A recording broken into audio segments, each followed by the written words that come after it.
Happy Wednesday night. Welcome to Deep in the Plus. I'm your host, just your host, Rob Whiteside. Thank you guys so much for being with us tonight. We appreciate it. Tonight we are going to be talking about Haunted Mansion, Disney's Haunted Mansion. There's a difference. We'll talk about that in a second. But before we do, business out of the way, if you haven't already, please subscribe to this channel and also give us a thumbs up as it helps people to find us. And when I say us tonight, boy, howdy, look at these folks, huh?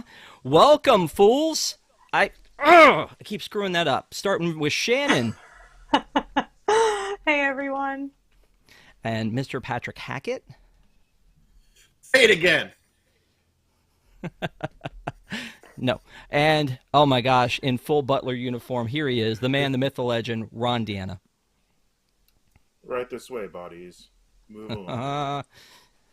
So for those of you who do not know, Ron used to be a butler at the Haunted Mansion, and we will be talking to him about that, and hopefully I think he's got some trivia for us later. We're going to go mansion trivia instead of movie trivia, so stick with us on that.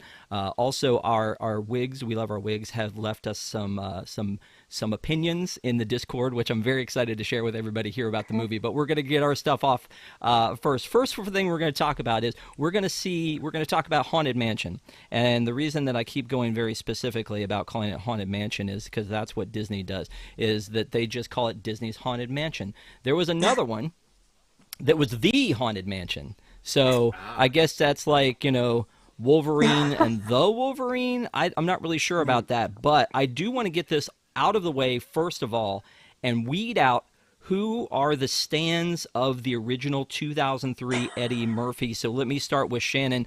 Did you love the original The Haunted Mansion? Absolutely not. And honestly, that's what put me off from seeing this movie. Maybe the bar was just set way too low, but because I hated that movie so much, I really loved this one. So it all works out in the end, I guess. Wow, spoilers. Patrick? I will say one thing about that The Haunted Mansion. Jennifer Tilly crushes it. That's all I got is Jennifer Tilly's awesome. Okay, and Ron, the expert? Eddie Murphy has never done a good movie that wasn't rated R. Flat out, that's how I'm going to put it. You really want to take it to Shrek, people? I was about to say the exact same thing. Hello, donkey? Hello? What? No, that's fine. I get it. But I think it's going to be hard not to compare the two because a lot of people look at this as the original. Some people were asking, like, is this a sequel to that one? It is not. This is not a Tron Legacy situation. This was, we did that movie. It didn't do what we wanted it to do. The Pirates of the Caribbean franchise was a monster when it first came out. And they were like, let's do a bunch of other movies. They had already done The Country Bears. Can we get a reboot of The Country Bears? Let's talk about that later. No, because that movie's perfect. Okay. All right. Now I know the barometer of what we're talking about here tonight. And then they did The Haunted Mansion. It came out in 2003, and there was a lot of people who were just like, this isn't doing it justice. But without getting too much into it, Ron, before the show started, you were saying that maybe it's a little difficult to do a movie about the Haunted Mansion? You've got a attraction that's a mishmash of storylines. There was nothing clear when it was designed. You've got creepy and funny. You've got no real through line to follow. I mean, even the story I was taught and was told about where who the ghost host was and Leota and the bride and all these things we were told got wiped out when they replaced the old bride scene with Constance. Like, that's not part of what it was. All of that, like, there was no real through line to follow, and keeping the tone and keeping it a kid friendly tone to me is almost impossible. I mean, there's been I enjoyed the comic series, but that wasn't really anything you could do as a movie. That was just kind of more of a tribute to the mansion, which this kind of was as well, more than trying to be Pirates of the Caribbean. I thought this was more of a tribute than trying to take it through from there. Okay. Before we go any further, too, there was a lot of weirdness about this movie in general, and I think a lot of directors were like, I mean, there was Guillermo del Toro was supposed to be attached to this at one point. Justin Simeon ended up being the director of this one. It was supposed to come out earlier in 2023, I think March, and then they moved it to August, and then they flipped it with the date for the Marvels. And the funny thing to me about that is that when they flipped it with the Marvels, the Happy Meal toys for the Marvels still came out in July, and I don't know anybody was asking why. It was just like, okay, this movie that comes out in November now has all this merch coming out in July. So it ended up coming out into July, moved to Disney Plus on October 4th. But the weirdest thing to me that happened was just before it had its big premiere, actor strike, and they did not get to do a premiere for this one. Patrick, do you think that had anything to do with the showing at the box office for this, or not really? I was actually shocked when I was doing research for the show, is that it did not do well, and I'm really surprised.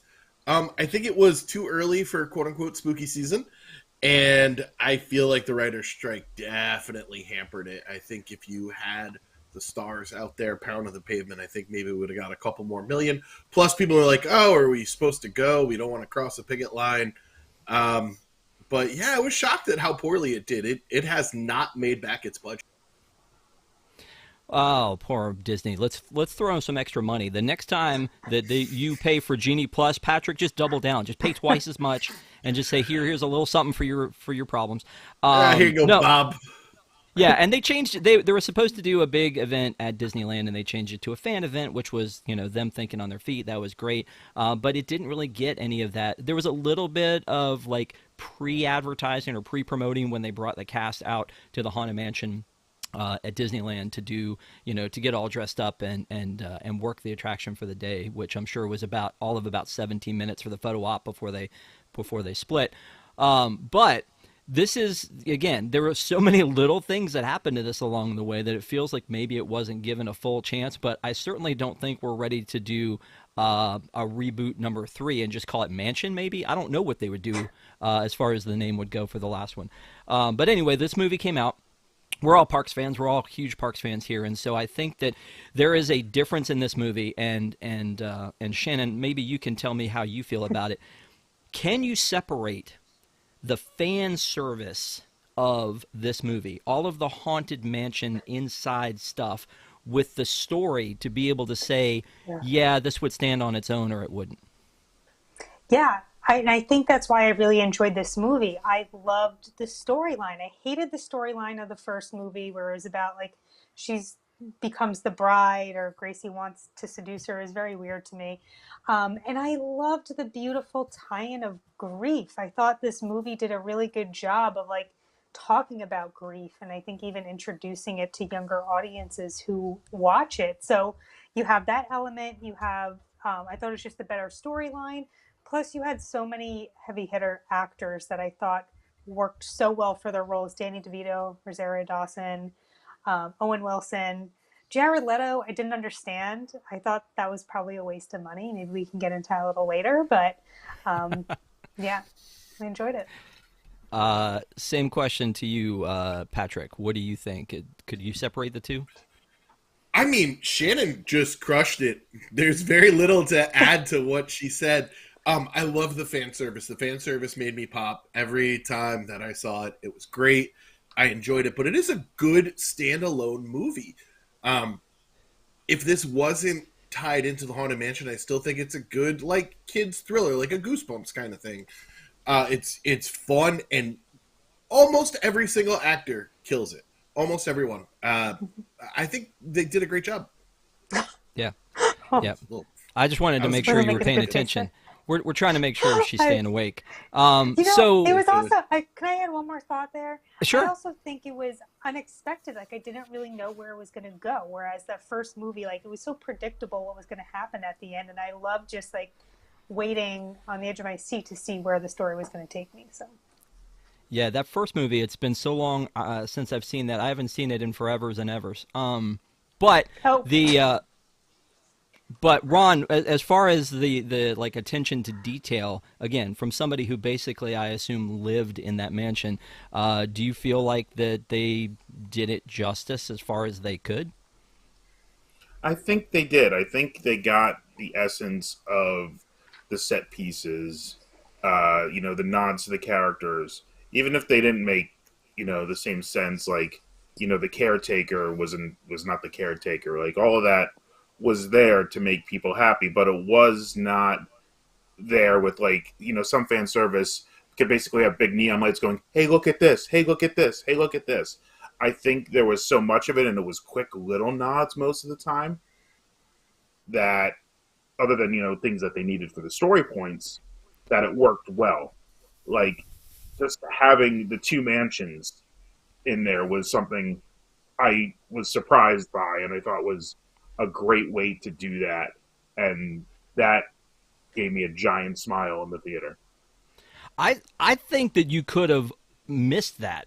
I mean, as soon as I saw it, I was like, "Oh my gosh!" And then after the movie, talking to my kids, they were like, "Oh, I didn't notice that at all." So it's not the angle you see it from. It took me just a half a second to get it, because you can't see it from that angle because of the awning. Like you never see it straight from what the actual entrance is, and it's also because the door you're going into is forced perspective and all of that. But you see it from the conservatory. Is what you approach to, and that's not the front of the mansion. So it took just long enough to go, and then you go, ah. Yeah. So what we're talking about, if you don't already know, is that this movie takes place at the Haunted Mansion in California, Disneyland's Haunted Mansion. But when they go to Alistair Crump's house or his mansion, that is the one from Florida. And I'm like, this was top tier fan service. So here's the view you're talking about that you don't normally get to see. You may see this from, say, the Mark Twain or Big Thunder, but you don't normally see this everywhere else. And then that's the wrong one. Here's this one. Yeah.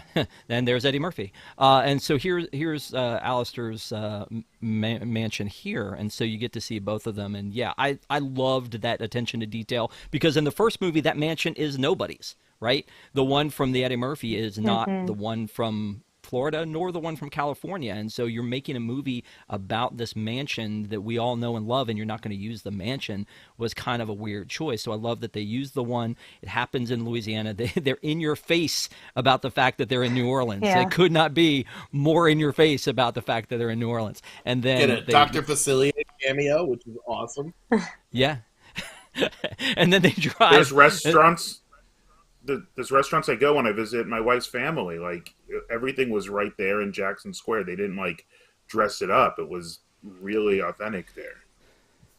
Yeah. So I mean, I've eaten at the Café du Monde across the street from there and seen that view. So it was really cool to be able to say, all right, they're actually there. I don't know if you guys noticed this or not, but when Gabby and her son are coming to the mansion, they drive through the city while all this stuff with LaKeith Ben's character is going on, and you see that U-Haul through several different scenes. They went out of their way to do that. Patrick, you did spot it when you were there. Do you think that was worth the trouble they went to for that one? Absolutely. This is a really well-made film. Justin, I know, is it Simeon? Yes. First, feature, and did a tremendous job and really took time and crafted this film very well. This movie has no right being as good as it is. Because when you think about it, you think about Pirates. When you first watch Pirates, you're like, this shouldn't be. This is a theme park attraction, and how are they making a film that's this caliber? And they kind of did it again here. I loved all the attention to detail. Yeah, and there were the little stingers.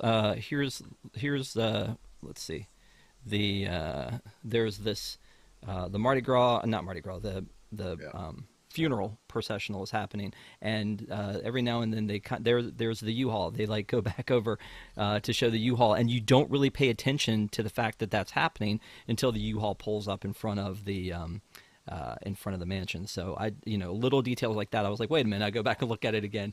It's all over the place during Ben's speeches and his tour. So just really well done putting that together. But there's a lot of people who think.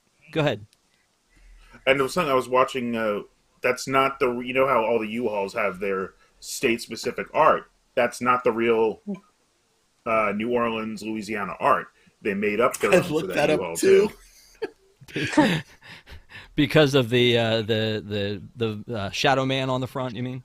Yeah. Yeah, it's just normally the like Mardi Gras like masks and stuff like that. Yeah. Let's talk a little bit about this. There was a lot of excitement coming up to this movie, I believe, and there were a lot of cameos in this movie. I want to talk about that and then get into the regular cast right now. But like one of the things that I like floored me from the beginning is I'm a big fan of the show Taxi, and the fact that right from the beginning we see Mary Lou Henner as part of this little tour group that Ben's leading these people on, and I was like, is that the only time we're going to see her? That's kind of crazy. Obviously, she and Danny DeVito work together in Taxi, but the fact that she's just like in here, one of the carols, asking some questions, I don't know. I thought that was kind of cool. It's a very common name. Yes, so we hear. But I just was like, that's kind of cool. I hope that there were a lot of people who were like, oh, I want to be in this movie. I mean, again, it could have been some connection to Danny DeVito. I don't know, but that was cool. And then obviously Dan Levy was in this one. When we go to the Crump Manor, but so was Winona Ryder, but she's not in the credits. She Patrick, did not take a credit. No, I was about to say, Patrick, you're a famous guy who likes to keep it on the down low. Why do you think she would go out of her way not to have a credit in this one? I have no idea, but she was perfectly delightful in that role.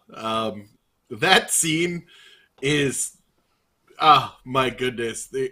Dan Levy for 30 seconds deserved his 6th billing, which is ridiculous saying how far Dan Levy has come from hosting MTV shows in Canada to 6 bill in this movie, even though he gets only 30 seconds. And he just eats all of the scenery. There was none left when he was done. No crumbs? Not one crumb. There's a little one. It's in the fireplace. Yeah, I mean, and again, just little cameos here and there. But you're right. Like, I remember when they rolled this out at D23, they were talking about the people who were going to be in it. Winona Ryder was mentioned, and so was Dan Levy. And just like, okay, but he's Vic, and he's in it for like a hot second, and then he's done. So it is kind of crazy. I mean, it's basically I assume he only has one character, and it's David. David Rose, I assume. But this was just David Rose with like a Sherlock Holmes outfit on, and so, but it works. I mean, I'm a huge fan. So, but the cast itself, Rosario Dawson, who like also is Ahsoka, is in this. I feel like she's kind of in almost everything now. I think she did an amazing job in this. But Chase Dillon, that plays the kid, Yes, so good. Yeah, Shannon, You so know good. what I Tell kept me. thinking of? Yeah, you know what I kept thinking about? The highly controversial topic of the girl who played Leia in Obi-Wan. I almost couldn't watch that show because I thought her acting was terrible, and I feel so bad saying that on YouTube for a child actor. But he blew my socks off. He was funny. He was believable. So I loved it. I thought he did a great job. Yeah, Patrick. that kid's a star. That kid is absolutely going to be a star. He perfect comedic timing in that scene with the in the beginning when she said she's going to light the candle. Will it though? Yep. And to show that much like pathos and to see like a kid going through grief, I mean, that's acting beyond his years. There's professionals that have been at their craft for a long time that can't pull off what that kid did. Bravo. Yeah. No, I agree. Ron, I'm going to target you with this one. Tell me about your thoughts on Owen Wilson in this role. You know, Without he's an using actor wow. sometimes I really love, sometimes I can't stand. When he's not the focus of the movie, I think he shines. I think, like, that whole group I consider him in with Will Ferrell and Vaughn. The frat pack. That, like, yeah, they are great when they're not the leads. And I think he did a good job. And he was still Owen Wilson. But, when he's not the focus, you can let that kind of schmarmy charm play off, and it worked, I think. Because you knew something was up with him from the beginning, so the big reveal wasn't going to be anything, but just because it's him, it works. Well, and yeah, and Patrick, same question, I guess, about Owen Wilson, but also the caveat of, do you think that the reason that he had to be a fake priest was so churches wouldn't be angry with Disney, or am I overthinking that? I think you're overthinking it. The world's on fire. They have a lot more to be worried about than Haunted Mansion. Man, Owen Wilson is perfect. Again, Ron nailed it. The panel today is just on point. My buddy actually coined the term for John Leguizamo. There is a certain amount of Leguizamo that makes a film absolutely brilliant, and I think Owen Wilson falls into that same category. Okay. We don't talk about Bruno. So, yeah, Owen Wilson. I felt like some people thought he was like underused. Some people feel like he's just Mobius, Lightning McQueen. He's right out of Wedding Crashers in this one. He just has a priest outfit on. But I mean, Kevin Costner made a lot of money doing one thing too. So maybe that's how that's going to work. Vince Vaughn also makes a lot of money doing one thing. Oh, he's money, baby. He is money. I really, again, the rest of the cast, Danny DeVito, Frank, he's Danny DeVito. Like, that's the whole thing. Tiffany Haddish surprised me because I was not I was not as excited about seeing. She's great. I love her, but I feel like I've seen her in so much. The After Party on Apple, some other things, but I feel like she did a really good job, and you're nodding your head a lot, Patrick, so I'm going to throw it back to you. So I was a little worried because she can absolutely be over the top. And with a role like that she was in, I think if you went over the top, it would play cheaply. And I think she really found the right balance and struck the right chord and was funny when she needed to be and showed emotion when she needed to. She's an incredibly talented actor. Fantastic, by the way, in the After Party. Yeah. Shannon, I have a question for you. What was the accent that Jamie Lee Curtis was trying to pull off with Madame Leota? Oh, no. I don't know. I mean, I honestly wasn't thrilled about her being Leota because I idolize Leota, but I didn't hate it. I think she did a decent job. It could have been a little better, but whatever. Yeah.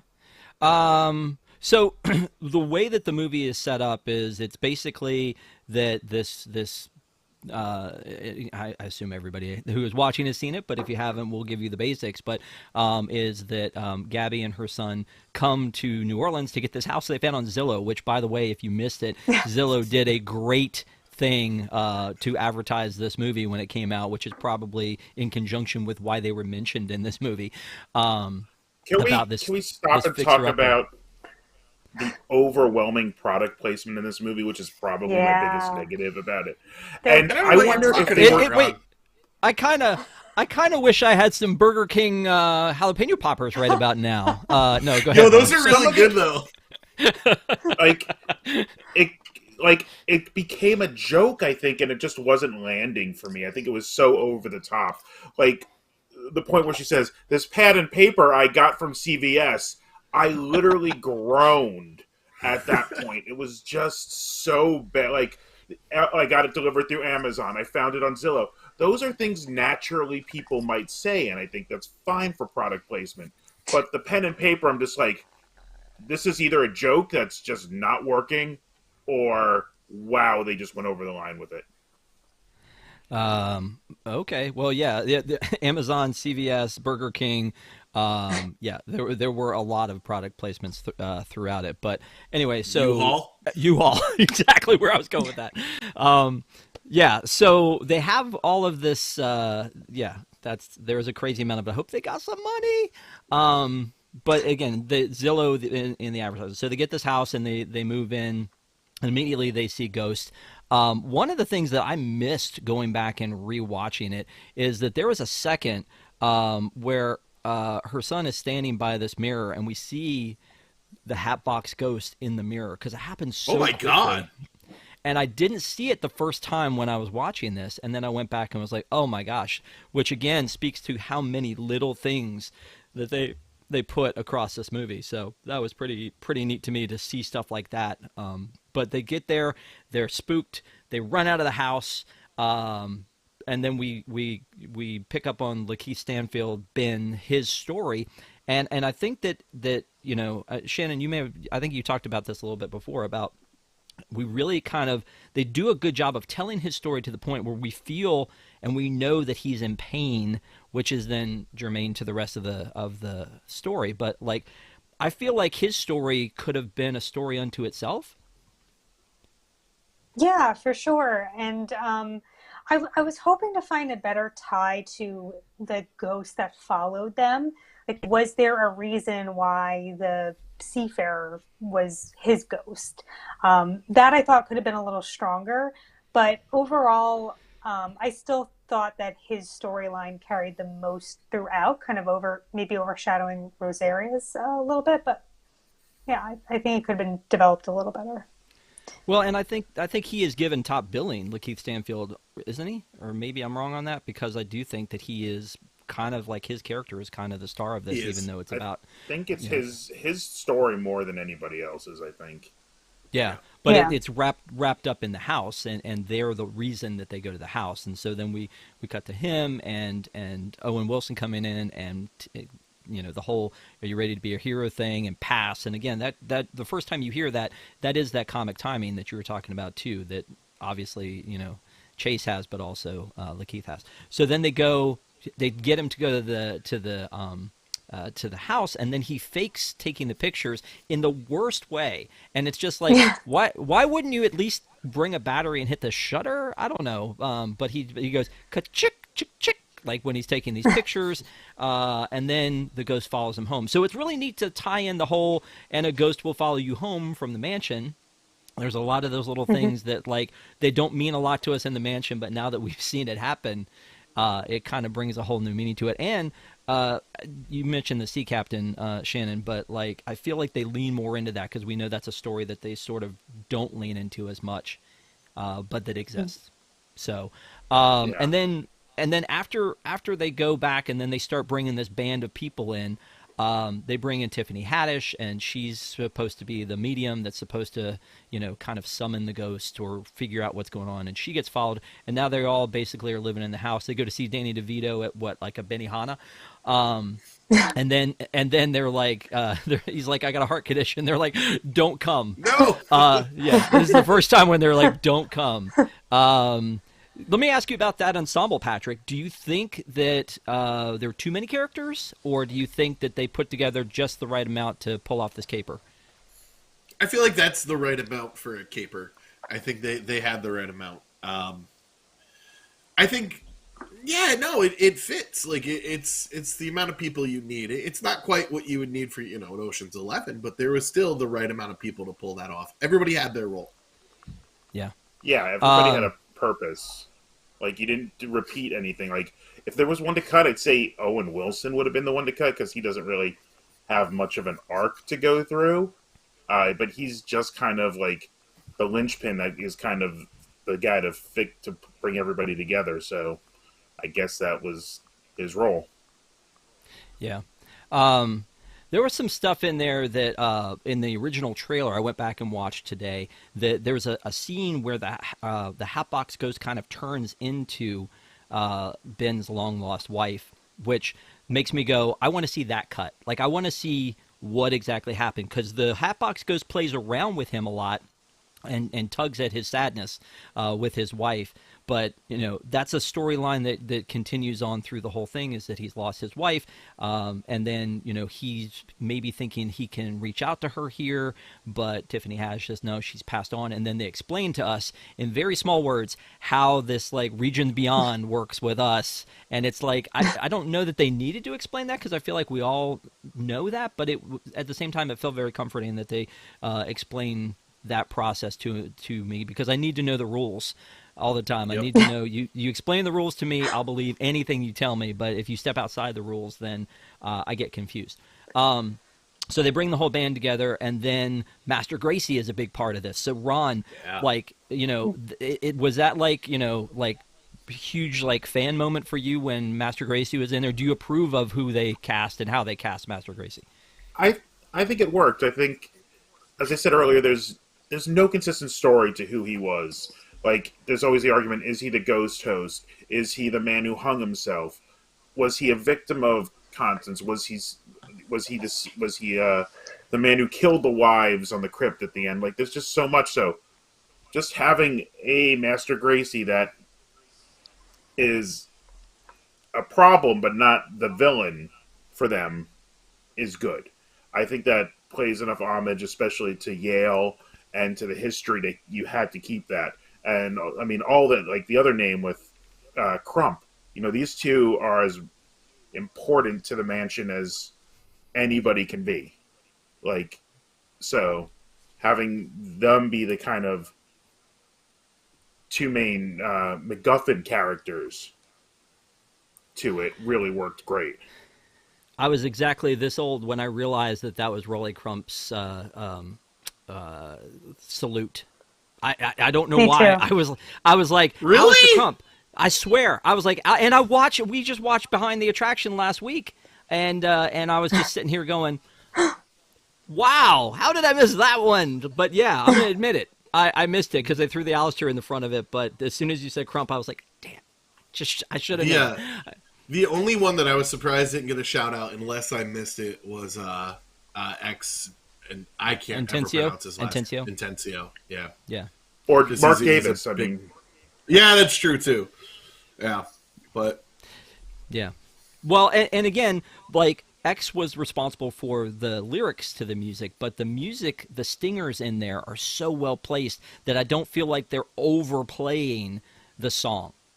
Again, the funeral march at the very beginning, there's just a little stinger of it, and then some underlying details. The other thing I appreciate is that when all of these ghosts start appearing, they kind of give shout outs and salutes to every ghost that we know from the Haunted Mansion. But that they didn't overuse the hitchhiking ghosts, I'm very grateful for, because I feel like in the first one they just overused the original. And Patrick, again, you're nodding your head. Am I wrong on that, or do you agree? no, you're right. You're 100% right. Because I feel like the hitchhiking ghosts tend to lend themselves a little more to comedy than to the tone that they were setting with this film. So it was good that they were there. But I like that they kind of went with some of the other paintings and explored the mansion a little bit. Yeah. and Also, the ghosts that actually hitchhike home have some sort of history or some sort of menace to them. The three hitchhikers, as you said, are jolly, but going to Captain Gord, Captain Bloodmere, whatever version that they kind of wanted to allude back to by using the sea captain, is menacing as a ghost, as opposed to Gus just being the funny little guy. and I love that he's constantly watching Deadliest Catch. Like, Yes. wherever it's on, he's going to find it. I thought it and was that's so kind of- good. Well, and it was smart because he's going to have footprints because he's wet. And he's going to have footprints, Yeah. and so that lends itself to so much more to, Ben being able to see them. I love that when he goes into the bathroom and steams up the mirror because he was like, okay, show me, talk to me, show me what you The need. frowny face. The frowny face was perfect. Yes. Yes, it was. But here's the question I have too: is Ron, in this one, we see the caretaker and the dog from the Haunted Mansion as ghosts. Why? Was it because I don't think there was a way to bring them into the story here? The mansion was kind of abandoned. Like, I thought one of the weird points I thought was a weaker point of the backstory was it just appeared out of nowhere. There was no the history to have the caretaker. I mean, having them as a ghost is a way to get them in. Maybe they could have handed off the keys to Gabby and her son when she showed up, but that's the only other point I could have seen them in. But then they wouldn't have been in that pose. Mm. Yeah. I mean, again, it was nice to see all of them there. This is the thing you're talking about, Patrick. The frowny face, that was that was pretty good. The scene that overwhelmed me, and I'm going to throw this to you, Shannon. You could tell me if you agree to this one or if there's a different one. No, it's totally up to you. Is the attic scene, because when they go into the attic, it is like I'm in the attic at the Haunted Mansion. I mean, the pictures and the disappearing heads and the whole deal, it felt like that one to me took me more into that moment, even more so than the stretching room, because of the stretching room not necessarily being, the tight circle or, that we see in the actual attraction. Do you agree with that, or was there one that kind of was more familiar to you and you're like, yeah, that's the mansion? There actually wasn't one particular scene that gave me that nostalgic feeling. I was having that feeling the entire movie. Like, even in some of the opening scenes, you can see the stretching room portraits just off in the background. And yeah, when you're in the attic, you do see the same exact portraits of the bride and the groom that you see in the mansion.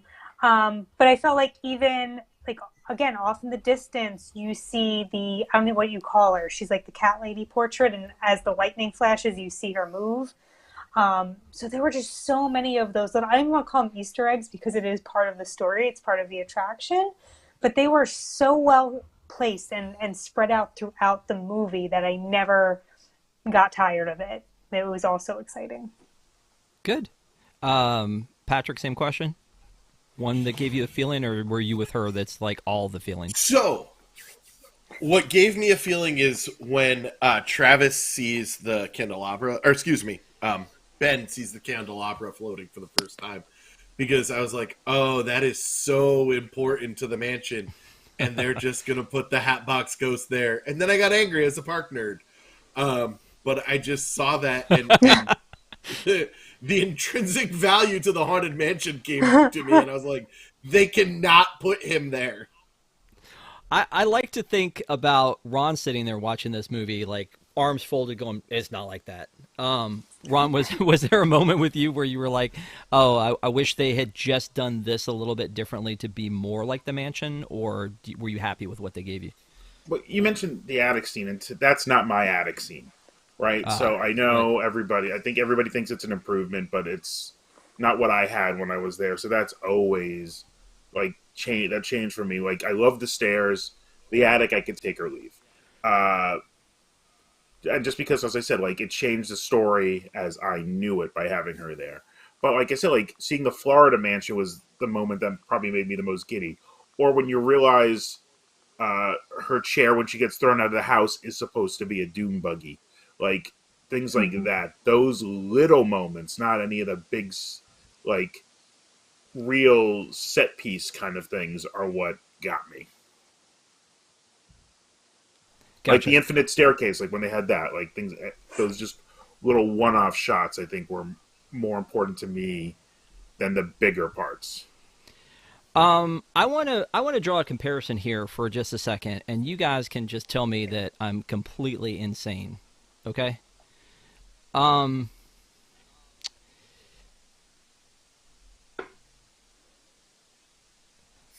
Yeah. I really did think the Hatbox Ghost was terrible. Talk about that. Why did you need to pay Jared Leto to do it? Was CGI. I felt like he wasn't as involved in the movie as you would expect him to be, because they really hyped that up. They're like, and featuring Jared Leto as the Hatbox Ghost. It didn't sound like Jared Leto, didn't look like him, and he wasn't in the movie for very long. So that part was a little puzzling to me. You should have at least had 30 Seconds to Mars do the theme song for the movie. That's the least you could do here, I think, in this situation, right? Let me again stop for a second. Go ahead. Maybe somebody thought he was going to be so method in getting into this one, he was going to chop off his own head and we'd be through with him. That's why they cast him. But wow! Oh Lord! Oh, no. Wow! Somebody hates Jared Leto. Somebody hates Jared Leto. There's times I like it most of the time. He deserves it. You know what? I don't think I've really loved him in anything since Fight Club. So, well, look for him in Tron Ares, coming to a theater maybe never. So, thank you guys for watching. Normally, I would ask you also, if you haven't already, give us a like. We'd love that. We're watching you in the chat here too as well. But normally I would try to find little nitpicky things in the movie and just that I notice and throw them at Patrick, who then gets angry at me. So instead, what I thought we would do tonight is, since Ron is the mansion expert, I thought maybe we could get Ron to throw us a couple of mansion trivia questions. Oh, wait. I got that completely wrong. I thought you were going to throw mansion trivia at me. I did not prep this. I am so sorry. Wow. I think that interpreted was the that same clear in the words. chat. Wow, I suck then. You better. I tell you what, come up with some stuff. Ron, off the Ron, cuff. make up. Ron, make up something. Tell me, ask a question about the mansion. Just make up something. Come up with something else while I come up with a couple questions. So really, let's talk about how they definitely did not need Jared Leto in this role at all, and that Guillermo del Toro had a mock-up already set for Doug Jones. You may know Doug Jones from Hocus Pocus. He plays Billy Bats. And Doug Jones, even though he has so much comedy in his body, his physicality in the role, I think, really would have brought it home. Yeah, there's no need to cash a check for Jared Leto for this. There's no need for Jared Leto in most anything. He's blah. Okay, so then, Ron, here we go. I'm going to ask you some trivia questions that I just happen to have here. Are you ready? Yeah, let's go. You ready? This is only for Ron. Only for Ron. What year did the original Disneyland Haunted Mansion open in California? 69. Nice. That is correct. No, this one's too easy. No, that one's too easy. Who wrote these questions? These are ridiculous. This is the easy one. What are the names of the 3 hitchhiking ghosts? You know that, but go ahead. Phineas, Ferb. Guess. Oh. Phineas Ferb. Phineas and Ferb. How many singing busts are there in the graveyard? Now, not in your mansion. 5. 5, and it's Thurl raising Ravenscroft, not Walt. What is the name of the current bride who haunts the attic? Constance Hatchaway. That is correct. See, these are too easy. This is ridiculously easy. Who played the voice of Constance Hatchaway? Oh, I know that.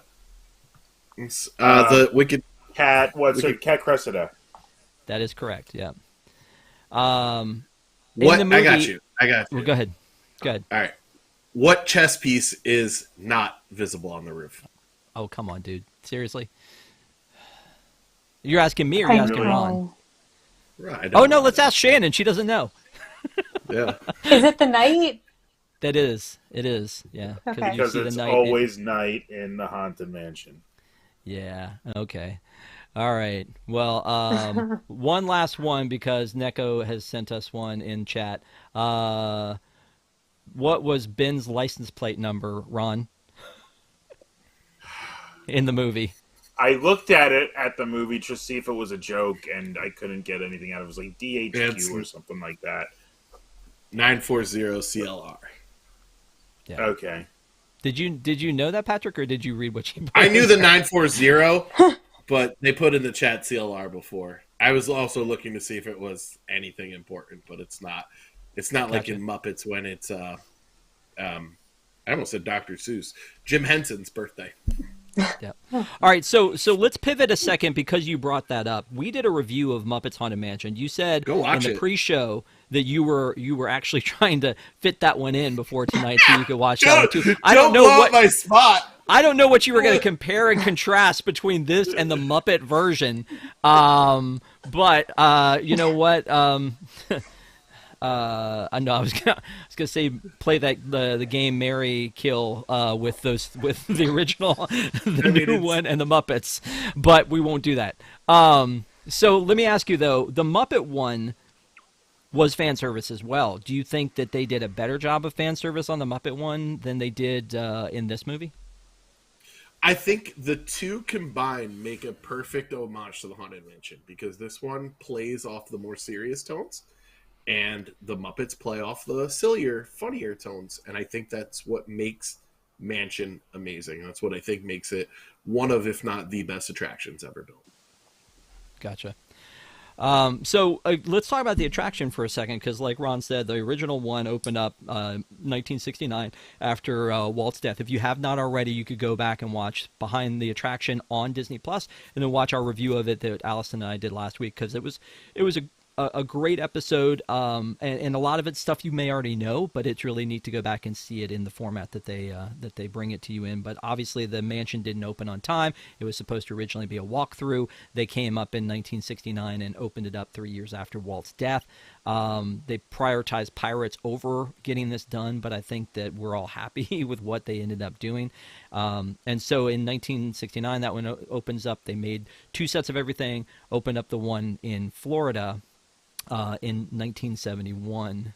And then we recently have heard that there is going to be a Haunted Mansion bar on the Treasure when that happens. We had a rumor about it when they gave us the great teaser video about the Treasure.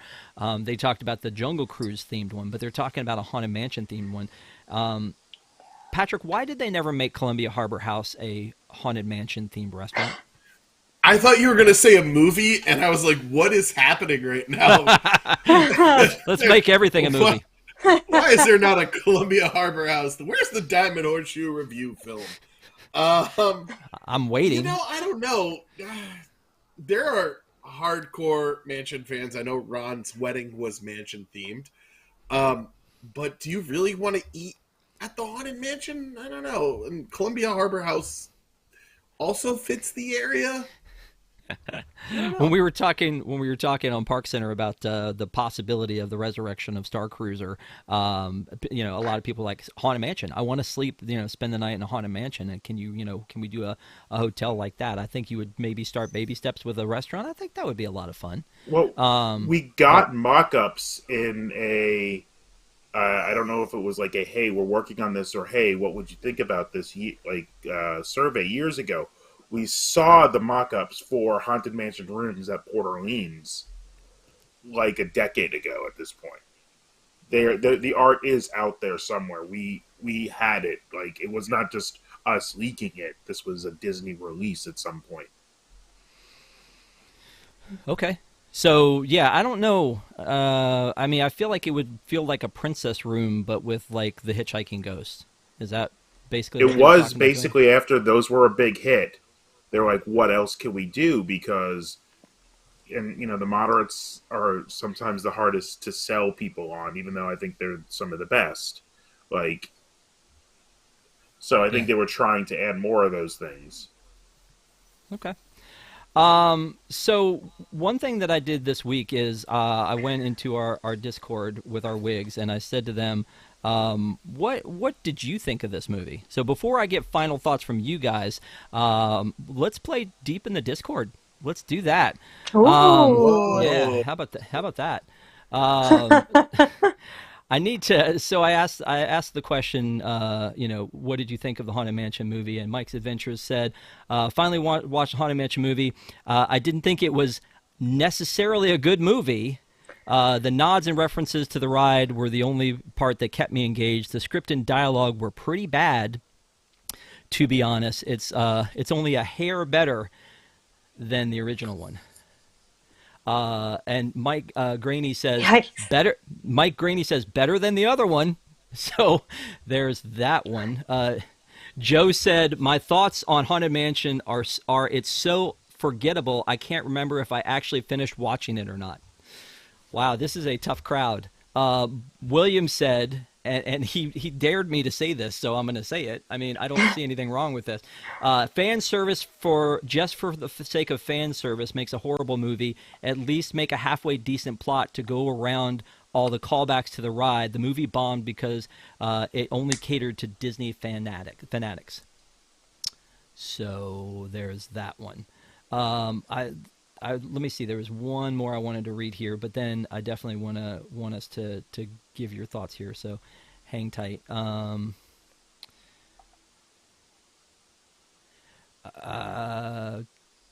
on. No, I got this. because I feel like there was some more today. Anyway, if I figure it out, I'll let you know. But I appreciate you guys. We love our wigs, the WDWNT Interglobe Society. Thank you guys for being part of the family. I love getting feedback from you guys and hearing what you have to say. But I wanted to say that in front of what these guys are going to say, because I think it's going to be a little different. So anything we missed, guys, before we go to final thoughts on these? Anything that you wanted to talk about? I don't really think that the soundtrack was good. I mean, the music, it was just a score. I think the music was fine. I think it fit the movie. The cast we already talked about. We talked about all the Easter eggs that were in it. And we talked about the story. So anything else, Patrick? Anything we missed? I don't think we talked about how we said a lot about Jared Leto, but Jamie Lee Curtis is also largely unnecessary in this role. She's fine, but I would have preferred somebody who came closer to the Leota voice and the Leota look. That's my one complaint. Her and Leto just felt like a hat on a hat, as they say in Hollywood. A hat on a hat. Here's the other one I wanted to find is the Avery EML. I think I'm pronouncing that wrong.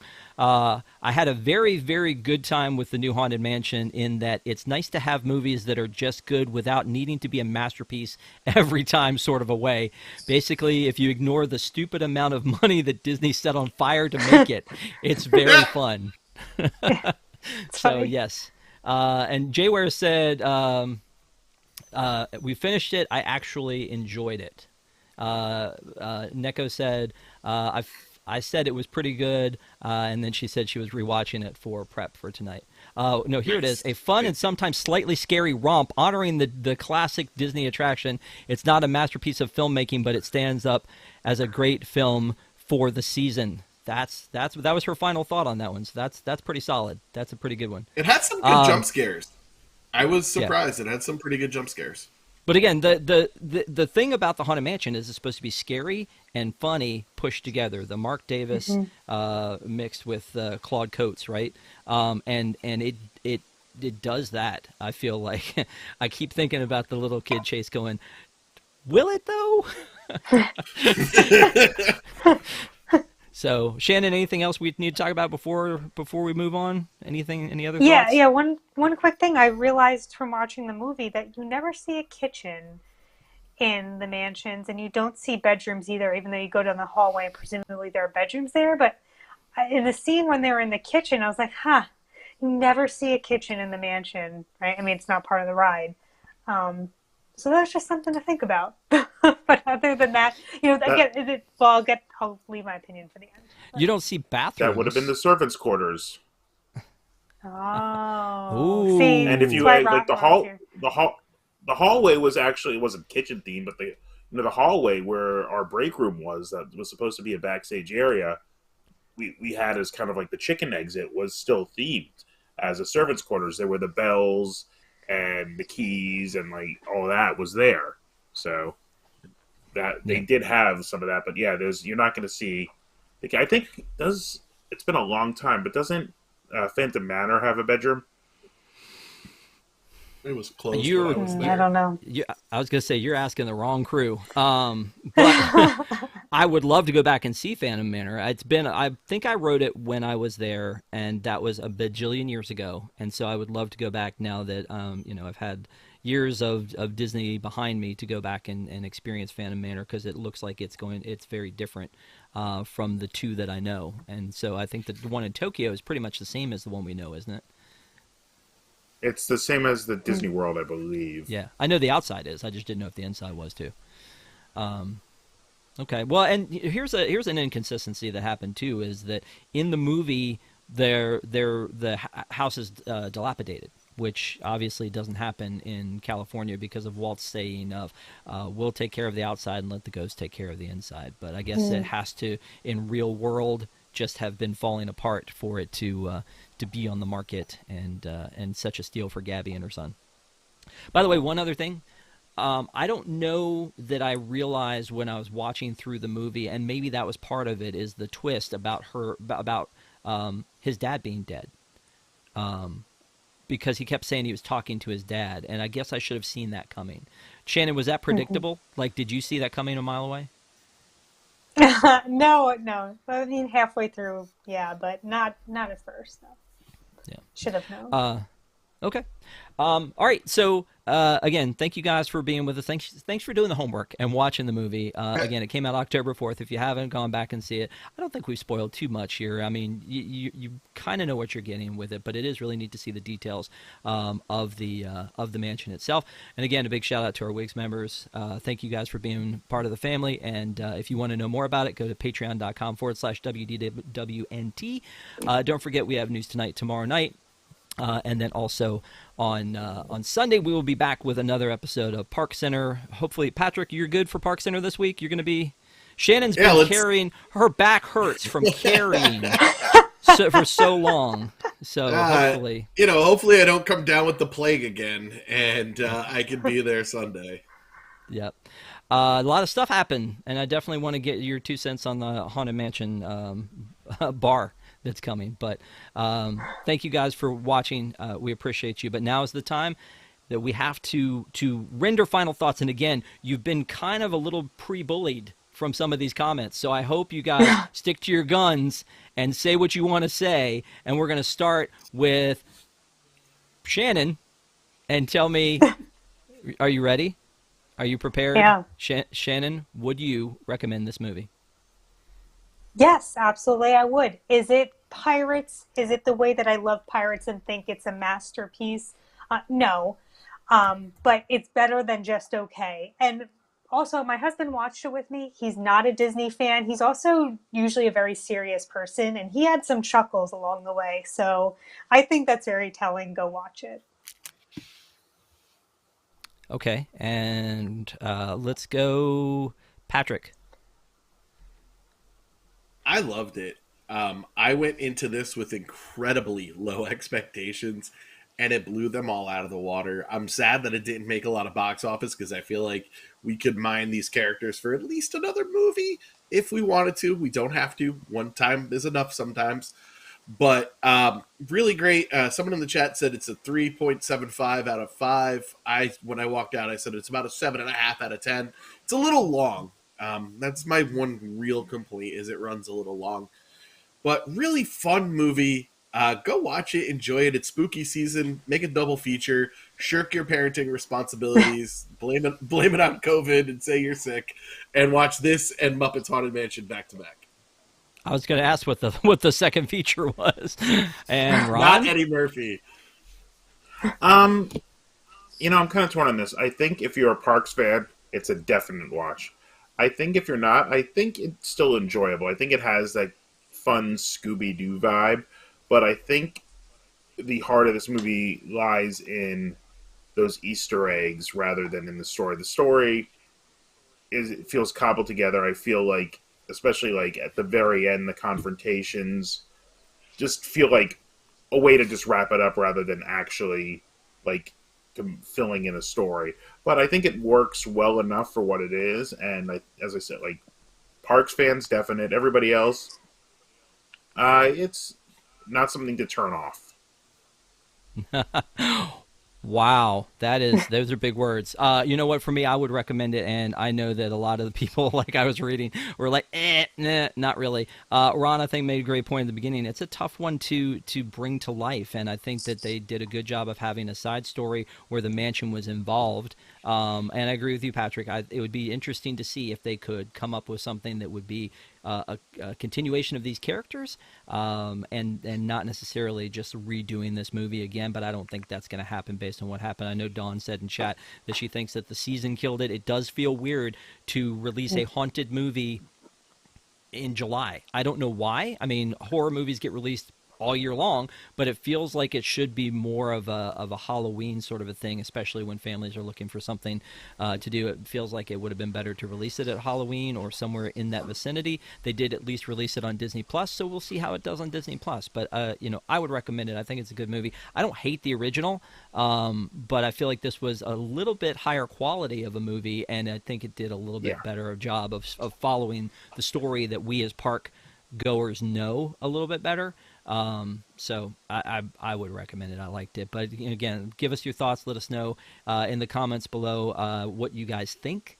We always want to hear from you, and thank you guys for watching. Next week we will be back with another Deep in the Plus next week. Again, like I mentioned, last week we did Behind the Attraction for Haunted Mansion. Tonight we're doing Haunted Mansion, and then next week we will be doing Once Upon a Studio, which I am a huge fan of, and have not shut up about since it came out. I think, like, again, somebody was like, I don't see what you thought was so sad until this one point, and then I just anyway, so watch it. We'll talk about it next week. And again, on the panel here, thank you guys so much for being here and talking about this movie, and Shannon for staying up past your bedtime. We appreciate it. So you guys have a great week, great rest of your week. Hope to see you on Park Center on Sunday night. Have a good one, guys. Bye. Rest in peace, buddies. Hurry back.